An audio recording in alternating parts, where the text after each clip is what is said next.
Every culture has imagined what lies beyond death. Some imagined reward, some imagined punishment. The ancient Greeks imagined a ruler, not a monster, not a devil, but something quieter, inevitable.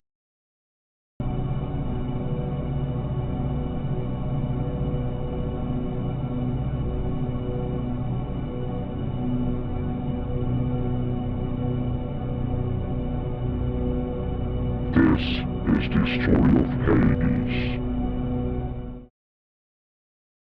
In Greek mythology, Hades is the ruler of the underworld, the realm where all souls inevitably arrive after death. Together with Zeus, who governs the sky, and Poseidon, who rules the sea, Hades forms the foundational structure of the Greek cosmos. Unlike many Olympian gods, however, Hades rarely appears in heroic adventures or dramatic conflicts. His presence is quiet, constant, and unavoidable, defined more by permanence than action. Hades is often mistakenly identified as the god of death, yet this role belongs to Thanatos, who represents the act of dying itself.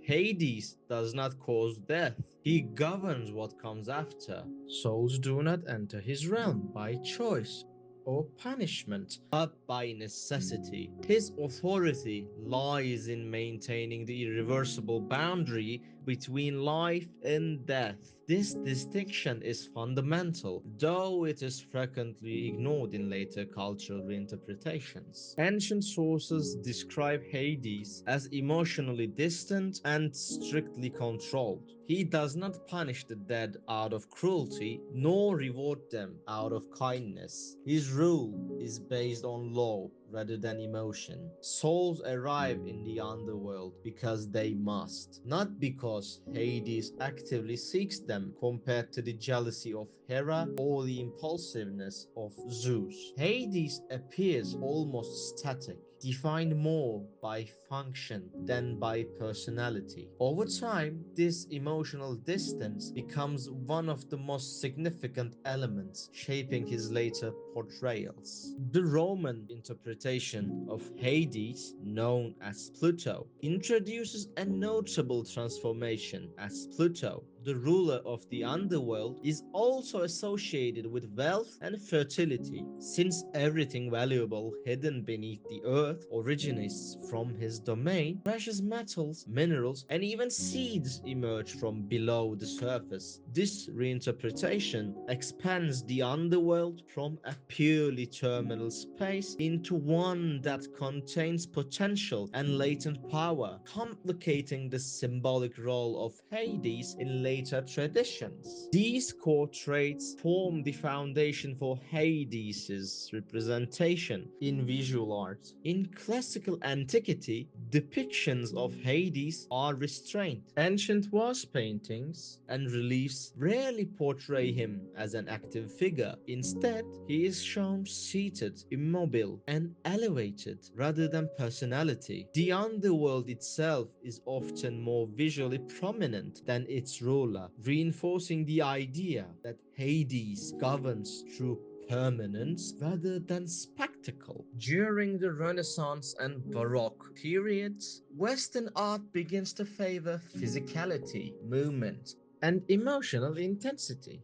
Sculptors and painters increasingly depict Hades as a powerful, embodied figure. The most famous example is Pluto and Proserpina by Gian Lorenzo Bernini, where Hades is transformed into a dynamic and forceful presence. This interpretation reflects early modern ideas of power, desire, and control rather than ancient cosmology. Artists such as Peter Paul Rubens continued this trend, emphasizing dramatic struggle and movement, further distancing Hades from his original restrained portrayal. In ancient theater, Hades often appears indirectly through narrative structure rather than physical presence. In Alcestis by Euripides, death and return are governed by lawful negotiation rather than chaos, reinforcing Hades' role as a neutral authority. The tragedies of Sophocles and Ocelos similarly rely on the inevitability of death and the permanence of the underworld, even when Hades himself does not appear on stage. In Greek comedy, Hades appears under the name Pluto in The Frogs by Aristophanes. Here, the underworld becomes a satirical social space, and Pluto rules quietly in the background. This portrayal demonstrates that Hades could already be reshaped according to genre in antiquity, shifting from solemn authority to comedic framework.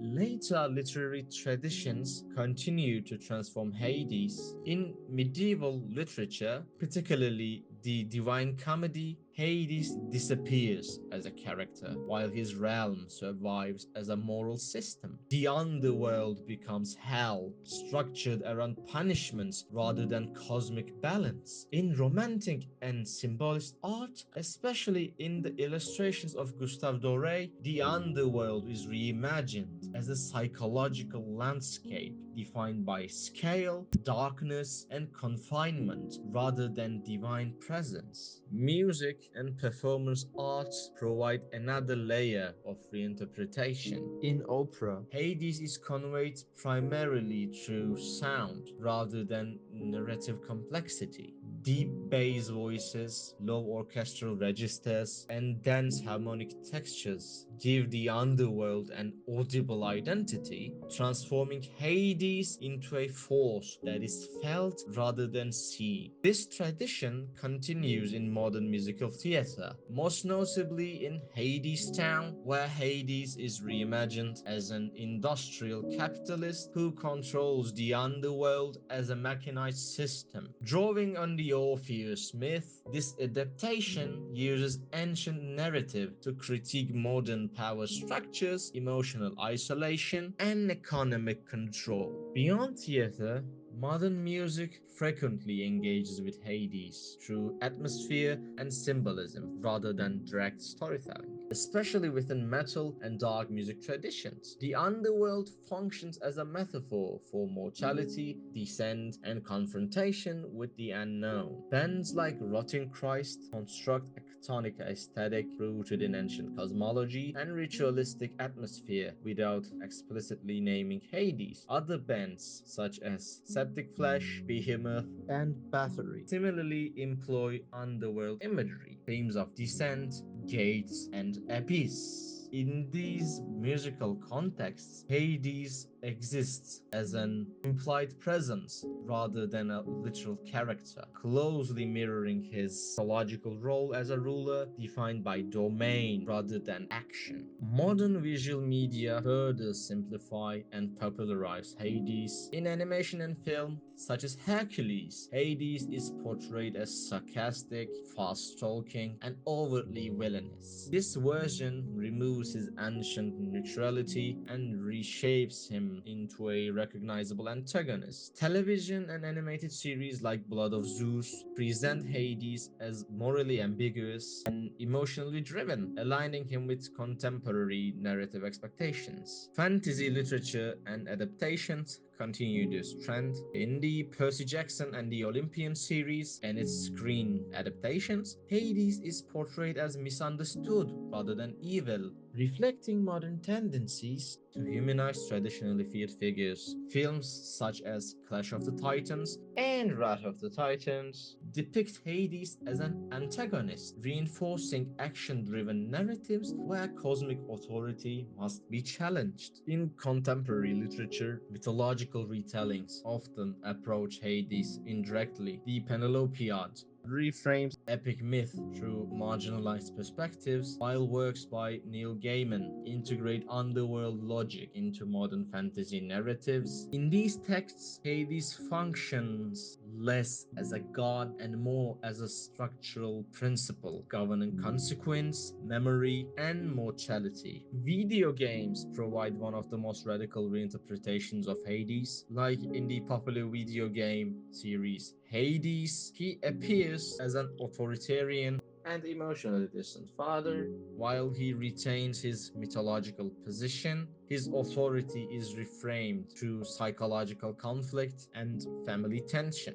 The ancient concept of inescapability becomes something that can be resisted, negotiated with, and ultimately understood. In contrast, franchises such as the God of War series present Hades as a hostile antagonist, aligning mythological authority with modern narratives of resistance. Across visual art, theater, music, literature, television, and digital media, Hades is constantly rewritten. Each medium selects certain traits and suppresses others. These transformations do not erase the original myth, but depend on it.